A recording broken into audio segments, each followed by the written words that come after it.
3 hari perjalanan motoran jauh menuju Sabang sebenarnya sudah agak merasa lelah secara fisik. Tapi entah kenapa di hari ini, rasa lelah itu hampir sirna. Biasanya gue motoran 3-4 jam aja udah agak merasa ngantuk. Cuman hari ini, motoran dari Bengkulu ke Muko-Muko yang menghabiskan waktu sekitar hampir 7 jam, gak ada tuh merasa ngantuk sama sekali. Aneh, tapi nyata. Inilah cerita perjalanan mencoba jadi anak touring dengan motoran jauh dari Jakarta ke Sabang PP episode 4.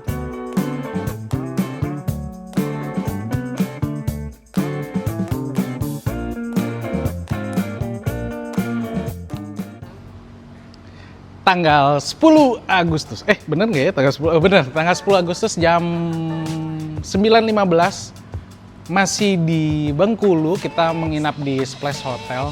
Hari ini rencananya mau jalan ke Muko-Muko ya.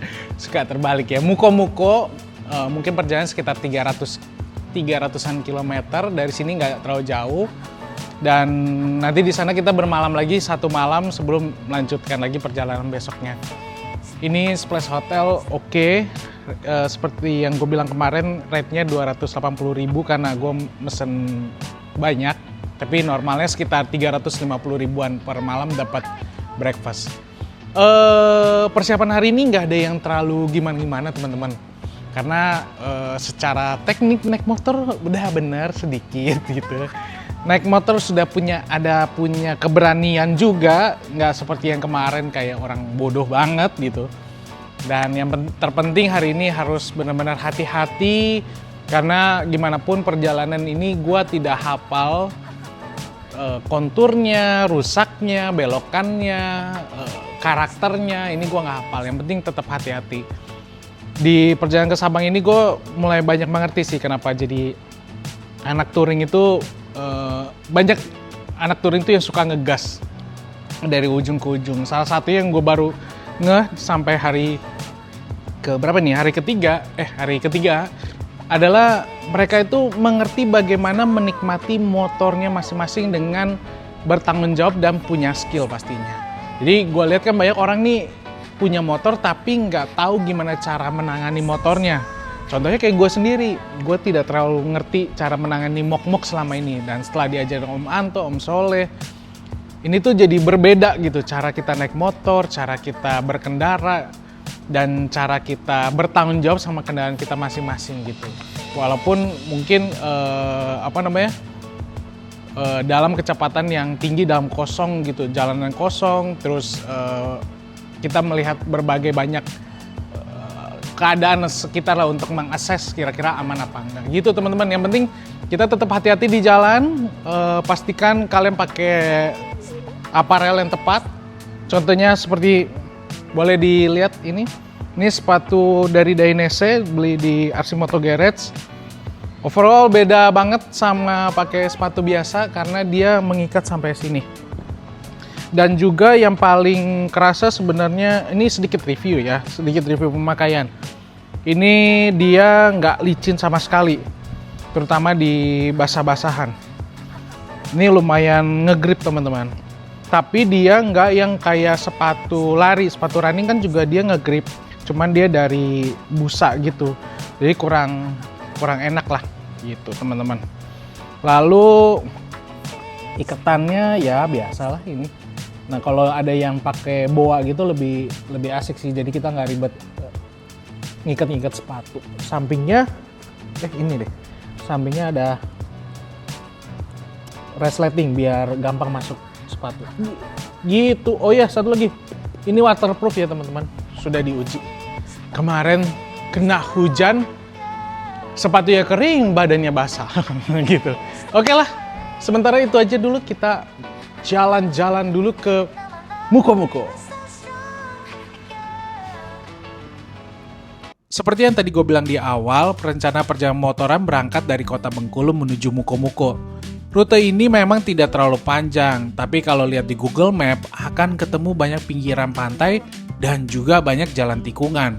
Oh ya, buat kalian yang belum tahu, kota Muko-Muko ini menjadi salah satu kota transit yang oke kalau kita melakukan motoran jauh menuju Sabang melalui jalur barat. Pertimbangannya karena di sini cukup banyak penginapan yang harganya reasonable. Lalu juga kota ini memang langsung dilewati oleh jalur nasional, sehingga kita nggak perlu ribet untuk keluar dari jalur nasional. Panjang rute ini juga terbilang pendek karena hanya hampir 300 km aja. Jadi kita bisa nih tipis-tipis berhenti di spot yang bagus di sepanjang perjalanan.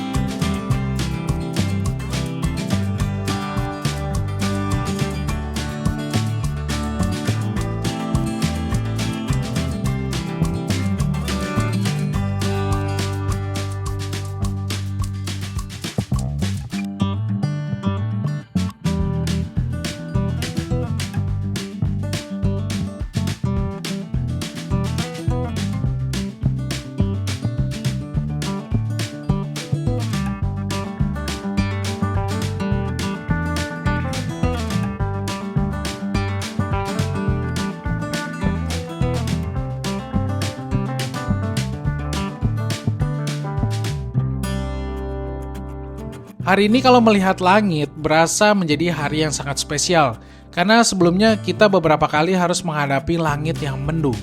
Bukannya nggak mau bersyukur dengan langit yang mendung dan tidak panas, tetapi dengan langit biru cerah seperti ini, seakan memberikan energi baru dalam perjalanan, yang membuat kita kuat untuk meneruskan perjalanan.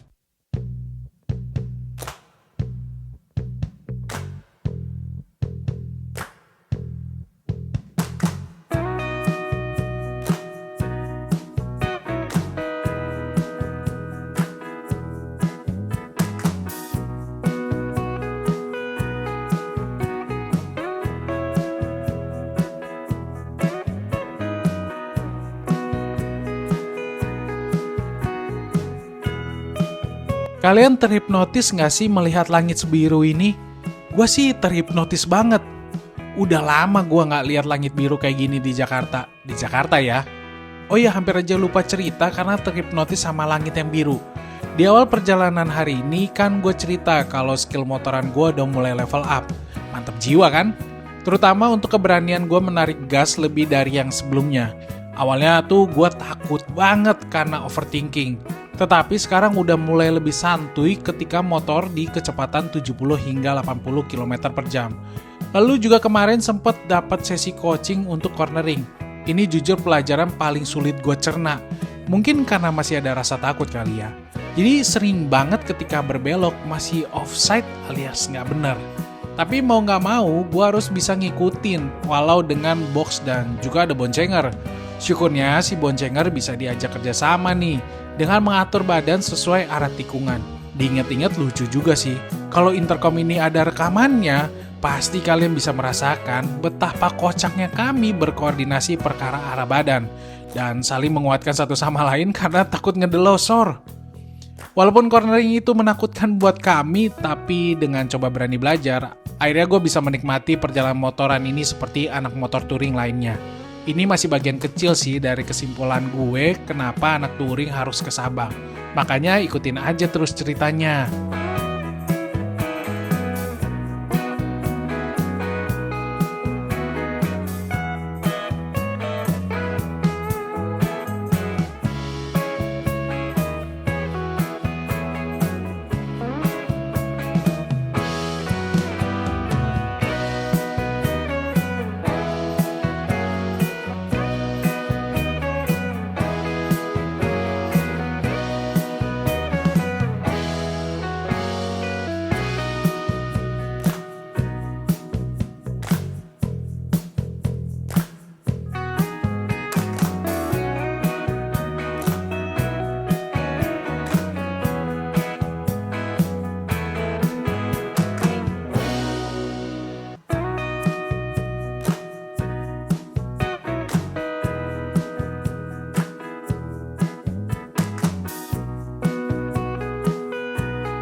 perjalanannya? Luar biasa capek. Berkelok, aduh. Lemes nih sekarang. Emang salah ngikutin Om Anto. Canggih-canggih banget ya bawa motornya. Bukan canggih lagi itu, Pak. Pembalap semua. Aduh. Sakit nih badan semua.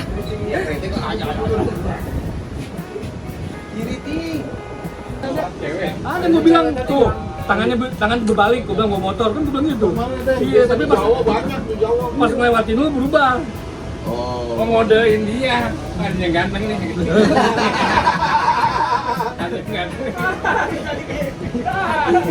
Yang naik motor kiri kakinya. Oh ya tadi ya. Setelah tadi kami istirahat sebentar dan sekalian ngobrol mengenai kejadian lucu sepanjang jalanan, kita lanjutin lagi yuk perjalanan. BTW tadi ada perbincangan yang cukup lucu dan membagongkan. Jadi Om Freddy cerita, waktu lewat mana gitu ya, kita lupa tempatnya di mana. Nah dia ngelihat cewek bawa motornya kenceng banget. Tapi yang membuat kita kaget adalah cara cewek itu pegang stang, yaitu dari bawah. Gimana ya ngomongnya? Intinya punggung tangannya posisinya di bawah, kebalikan dengan seharusnya orang pegang stang motor. Gitulah pokoknya, kebayangkan? Nah lanjut, terus cewek itu dilewatin Kang Anto. Tiba-tiba tuh cewek cara pegang stangnya normal lagi.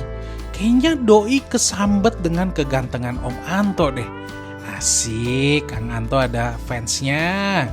Emang sih ada-ada aja cerita ya di jalanan, apalagi kalau rombongan kayak gini.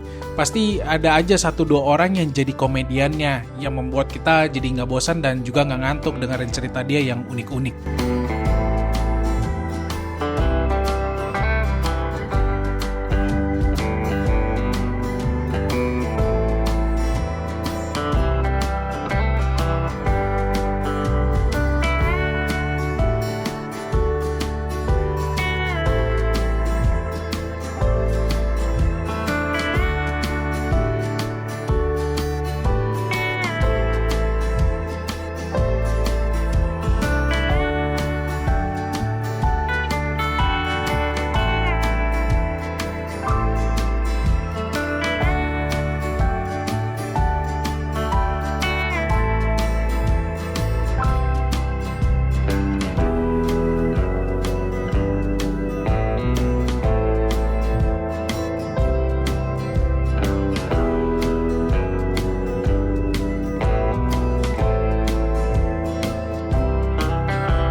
Perjalanan berkelok ternyata masih belum usai.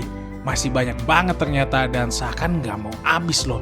Emang kayaknya gue lagi disuruh banget buat belajar cornering dengan benar di jalanan yang kosong. Dan pastinya dengan orang-orang yang handal dalam bermotoran. Gak apa-apa, ini namanya kesempatan bagus untuk kita level up menjadi pemotor yang baik. Oh ya, daripada kita pusing cornering, mending gue cerita mengenai pemandangan sepanjang rute ini. Rute barat di Bengkulu ini paling banyak menyajikan pemandangan hutan sawit. Tapi entah kenapa hutan sawit di sini rada estetik. Apakah petani sawitnya anak skena? Halah. Iya, jadi hutan sawit di sini tuh kayak bagus banget. Rapi dan hijaunya tuh kayak mantep gitulah. Gimana ya jelasinnya, gue agak bingung. Ya pokoknya kayak gitulah, apa yang kebayang di pikiran kalian ya seperti itulah ya. Tapi namanya hutan sawit ya tetap hutan sawit lah. Kalau kita foto dengan background hutan sawit, ya kurang instagramable sih. Kalau yang instagramable cuman pas ketemu garis pantai, terutama di lokasi pas gue istirahat siang tadi. Menurut gue di sekitaran situ paling bagus sih. Selain itu sih rute ini banyak menyajikan spot untuk kita menikmati motor baik untuk menikung maupun ngejar top speed. Oh iya, SPBU di sini juga banyaknya SPBU mini ya. Letaknya agak berjauhan, tapi masih kejangkau lah walau dengan motor tangki kecil. Asalkan kita nggak nunda-nunda isi bensinnya.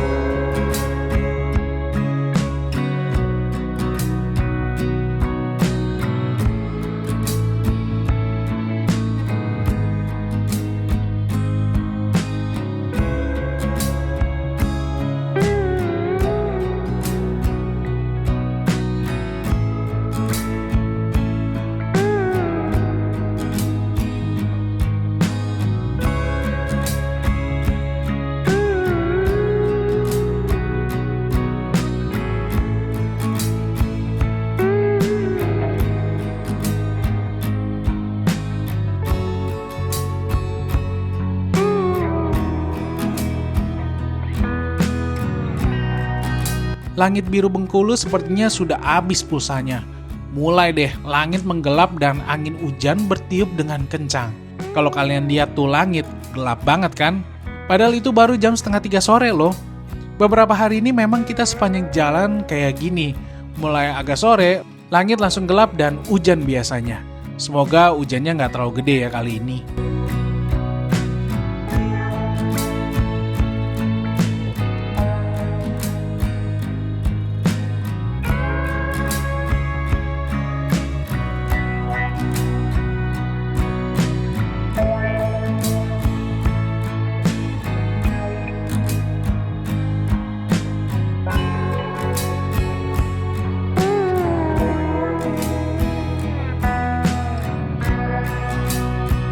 Doa untuk hujan gak gede ternyata nggak terkabul teman-teman. Memasuki kota Muko-Muko, kita benar-benar diguyur hujan deras. Jaket full basah, tapi untungnya si Dekner full mesh kan, jadi cepet kering. Dan sepatu gua waterproof. Cuman celana jeans ini yang PR, karena susah banget ngeringinnya. Akhirnya kami berteduh sih di salah satu warung Padang di Muko-Muko sembari menunggu hujan deras dan juga memesan penginapan.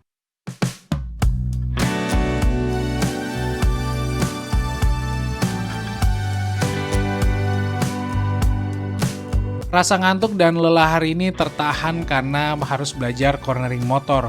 Walaupun gue bukan penyuka cornering, tetapi skill basic motoran ini perlu gue asah agar semakin bisa mengendalikan motor dengan baik dan bertanggung jawab pastinya. Apalagi nanti di Sabang, ada project cukup besar buat si Mok-Mok yang membuat doi butuh banget pilot yang benar-benar mumpuni bukan cuma secara emosi, tetapi juga secara skill.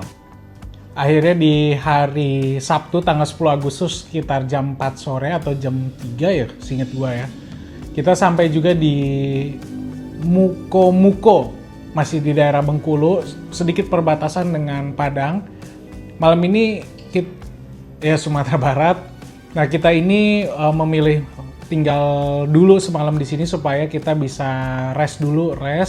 Karena besok perjalanannya, bukan besok sih, ada satu hari itu yang perjalanannya cukup panjang dari Padang ke Sibolga.